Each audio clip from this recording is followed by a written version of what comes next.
Hey guys, how we doing? Quick video today just about this new FFT panel that you see right here in front of us. This is gonna allow you to change the way the spectrum looks on Parity EQ, and I'm just gonna go through the options real quick with you. The simplest option is to just watch the output, which is what you see here.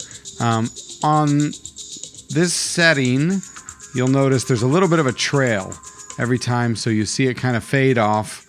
So you can watch it and kind of get a ghost image of where it was a second ago, get a sense of how it's changing. But this only lets you see the output. You can do this as a spectrum, which is pretty, or just flat kind of gray, single color. Or you can do this mode, which is highlight mode. This allows whichever filter you have selected, it'll show you the approximate area that that filter is changing, is affecting. So that's kind of a nice way to really see what you're doing, I think. Now, also on this FFT settings, you have in-out. This is what you see in Pro Q4 and like most of the other EQs when you're mastering and you really want to get specific about, well, did this frequency go up or down by a few dB? And you can see the difference there by comparing the input and the output. Sometime in the future, we'll probably add a mode where you can pause it and kind of inspect so you can see at each frequency exactly how much of a difference there is. But that's not as necessary for this because it's more of an effect plugin than a mastering plugin at the moment. Finally, there is a difference mode over here which shows you how much the spectrum has changed from the input to the output. So this is the other way that you can get a sense for how much it's actually changed. But this, the legend here is not accurate at the moment. I have to refine this a little bit. I'm very curious because I haven't seen this anywhere else, and I'm pretty sure I didn't invent it. I'm pretty sure somebody else must have done this, but I haven't seen it yet. So this is the spectrum of the difference between the input and the output.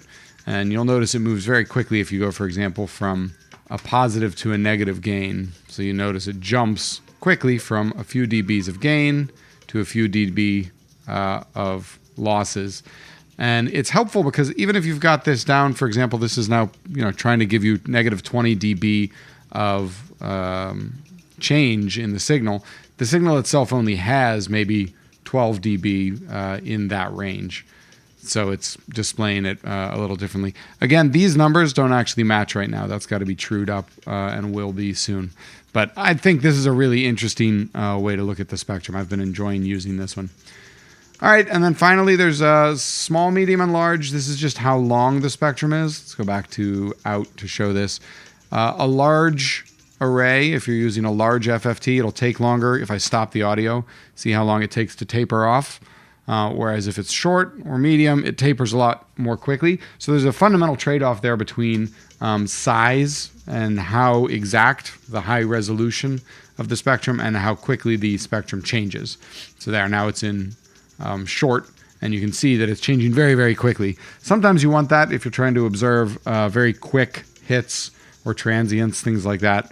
Yeah, that's it. So that's the new FFT panel, and I think there's going to be some more changes to it in the future, but for now, really happy with it.